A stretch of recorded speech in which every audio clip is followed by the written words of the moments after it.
बुधवार दिनांक 26 जून रोजी विधान परिषदेच्या 4 जागांसाठी निवडणूक होणार आहे. यापूर्वी मतदान केलेल्या मतदारांना सांगण्याची गरज नाही.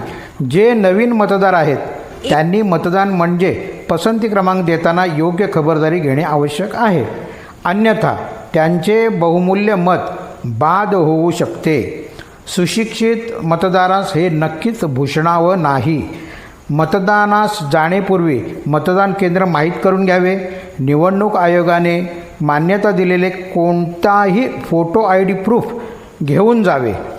या निवडणुकीत VVPAT पोलिंग मशीन नसून त्याऐवजी कागदी बॅलेट पेपर असणार आहे.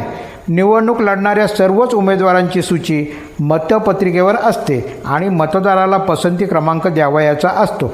मतपत्रिकेवरील रकान्यांच्या अनुसार पहिला रकाना अनुक्रमांकाचा, दुसरा उमेदवाराचे नाव आणि जर एखाद्या पक्षाशी संलग्न असल्या तर त्याचाही उल्लेख त्यात असतो. तिसरा रकाना उमेदवाराचा फोटो असतो आणि चौथा रकाना जो आहे त्याच्यावर पसंती क्रमांक म्हणजेच प्रेफरन्स आपल्याला द्यावयाचा आहे. मतपत्रिकेवरील पसंती क्रमांक चौकोनी रकान्यात अनुक्रमांक लिहावायचा असतो. योग्य पसंत उमेदवारापुढे क्रमांक 1 अंक लिहावा. दुसरा तिसरा पसंती क्रमांक देखील आपल्याला देता येतो. मात्र कुठल्याही अंकात साशंकता निर्माण झाली किंवा खाडाखोड झाली तर पूर्ण मतपत्रिका बाद होऊ शकते. म्हणून पसंती क्रमांक 1 देऊन आपण अन्य अनुक्रमांक देणे टाळावे.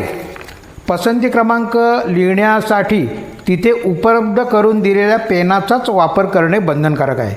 पसंती क्रमांक 1 लिहिताना शक्यतो उभी रेष म्हणजे स्टँडिंग लाईन ओढावी. कारण मराठी 1 अंक 3 अंकासारखा दिसू शकतो. मराठी 1 अंक इंग्रजी 9 अंकासारखा दिसू शकतो. इंग्रजी 1 अंक इंग्रजी 2 अंकासारखा दिसू शकतो. यावर हरकत घेतल्यास मतपत्रिका बाद होऊ शकते.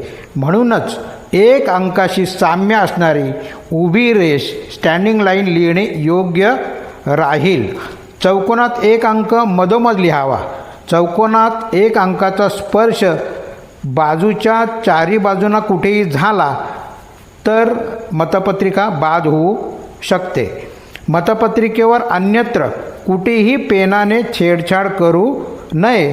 तसेच कसलाही डाग पडणार नाही याची खबरदारी आपण घेणे आवश्यक आहे. तदनंतर आपण मतपत्रिकेची घडी घालून ती पेटीमध्ये टाकावी. बस, आपण सर्व सुशिक्षित आणि जाणकार असल्याने इथेच थांबतो. मतदानासाठी शुभेच्छा देतो. धन्यवाद.